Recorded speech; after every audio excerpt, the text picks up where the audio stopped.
This one's James Vick versus Dan Hooker. What did you think of that? Did you watch it? Yeah, I did say that. What did you think? You could see Dan Hooker trying to line it, like trying to throw that left the whole fight. And James Vick looked awkward as well. Like you could really see that when he was up against a guy with the same reach, same height, he's having a bit of trouble. Yeah, I thought he was waiting to time it. Yeah, You know what I mean, and he obviously did. So I think in good that job to him. in like that two and a half minutes or whatever the fight went, he threw. It has to be like 20 left hooks, even though not all of them connected. I think he threw the a lot calf of left kicks hooks. when he started off, those calf kicks, like they really hurt James Vick. Yeah. Well, To me, that's Vic got done the fight before. Yeah, that to me was like those calf kicks. I think he was very smart, Dan.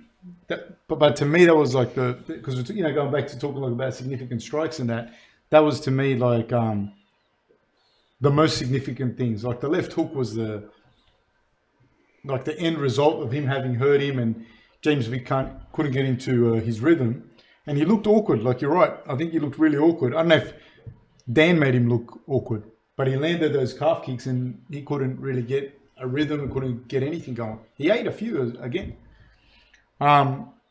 What do you think about Dan Hooker's stand-up in that? Dan Hooker's got a great stand-up. Period. He looks good in all his fights. He looks great. He's a great striker. He's a great fighter. He's a great fighter. Good guy too. Very good guy. Oh, but I thought he just read him. I thought he had an excellent game plan going in. He knew that left hook, especially for the taller fighters, is going to be key. It's going to be money. And Why to the taller fighters? Why do you say that? because James Vick is used to using his height to his advantage, much like a Rockhold. With the shorter fighters, the lean backs, uses like his height as a defensive mechanism more than head movement, that sort of stuff. And Hooker's got the same amount of reach, same height. So he just, whenever he'd go in, he'd throw the left or he'd throw the right, trying to set up the left. He threw like 20, 30 left hooks in that first round. Not all of them landed, but you could see he was aiming for it.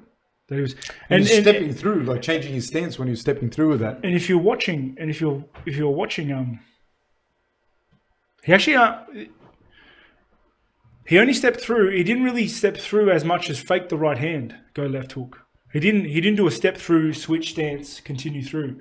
He only did that because I was trying to watch out for it. He only did that. Does that make you parry though? When you seeing the right hand, it kind of. I feel that's what James Vick did, like a little bit like.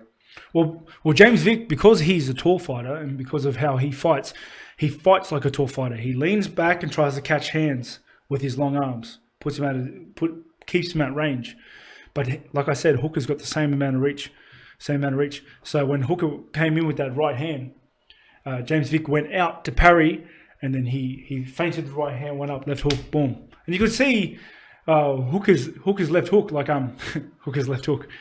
You could see just the length of the arm, like it come around like this and like clipped him right on the chin. It was done. It was great. You could see he was setting it up the whole fight. You saw it, Eli? Yeah, really well set up. Yeah, he was setting up left hook the whole fight. Yeah. And watching, if you watch James Vick though, he's always, since he started, he's been open to the left hook. But especially that fight, for some reason, might have been the calf kicks, as you say, but he was very open for that left hook. And he looked awkward for some reason. He looked really awkward. Yeah, you don't want to get caught as a tall fighter as well with your shoulders, the weight of your shoulders past your hips. Do you know what I mean? Behind, in that limbo position, because you're only going one way, and that's down. And then I think he threw in a couple extra at the end that were a bit savage, weren't they? Yeah, probably more than necessary. That was slack, Hooker. I didn't feel it was, and I like James Vick. I actually like him as a person. But we've already worked out you're savage, but. No, but I just feel that in that case, like you don't know for sure he was out. He looked like he was out. Hey, I would have hit him too.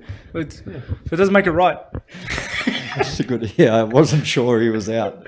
Like you don't know. It doesn't make it right. I like James Vick. I was going for Dan Hooker, but I like James Vick. But when he hit him, I was like, "Fuck, he's done." But Dan Hooker made sure of it. Yes, he did. It was Dan Hooker's a good guy. Good guy. What do you think of?